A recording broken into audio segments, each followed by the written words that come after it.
ఓ పక్క కొండపోత వర్షం కురుస్తున్నా నాగు బాయిని చూద్దామని నా బాయ్ ఫ్రెండ్ తోడు తీసుకుని మరెళ్ళాను. ఓపెనింగ్ సీన్ చూడగానే గూస్ బంప్స్ వచ్చాయి. అబ్బా అనిపించింది. కానీ ఫస్ట్ హాఫ్ అంతా పంచ్ డైలాగులు, స్టైల్ షోయింగ్ జరుగుతూ ఉంటే ఏం జరుగుతుందో అర్థం కాలేదు. అసలు ఈ మాఫియా డాన్లు రాత్రులు కూడా నల్ల కలద్దాలు ఎందుకు పెట్టుకుంటారో నాకు అర్థం కాదు. ప్రతిసారి ఈ కన్ఫ్యూజన్ ఏంట్రా నాకు. హీరోయిన్ రీచా జామ్ పండులా ఉంది, కానీ కత్తిలా కనిపిస్తున్న నాగు ఆ పండుని గుచ్చుకోలేదు. అంటే పెద్దగా కెమిస్ట్రీ, రొమాన్స్ ఏమీ లేదు. పనిగట్టుకుని పదే పదే పంచులు మాత్రం వస్తుంటాయి.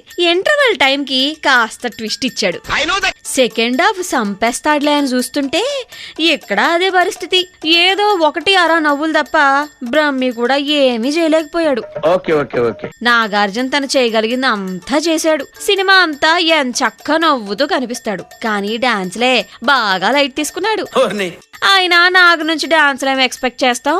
కిల్లర్ లుక్స్ కాకుండా కొంతలో కొంత దేవిశ్రీ ప్రసాద్ మ్యూజిక్ కాస్త బెటర్ అనిపిస్తుంది. సోను సూదన్ అయితే కరివేపాకు క్యారెక్టర్ లో వాడుకున్నారు. ఆర్టిస్టులు చాలా మంది ఉన్నారు, హడావిడి ఉంది గాని కామెడీయే లేదు. డైరెక్టర్ వీరభద్రం బీ కేర్ఫుల్ గా గాక కేర్లెస్ గా రాసిన స్క్రీన్ ప్లే, తీసిన టేకింగ్ భాయిని బాబోయ్ అనిపిస్తుంది. ఇక రీచా సినిమాలో హీరోయిన్ అంతే. పాపకి సీను ముందే అర్థమైంది అనుకుంటా. బొమ్మ రిలీజ్ కి ముందే యుఎస్ చెక్కేసింది. ఈ భాయ్కి బెహన్ సెంటిమెంట్ పెట్టినా కూడా వర్కౌట్ అవ్వలేదు. మొత్తానికి మాఫియా డాన్ నేపథ్యం నాకి పెద్దగా అచ్చొచ్చినట్లేదు. నాకు పిక్చర్ మొత్తం క్లియర్ గా కనపడుతుంది.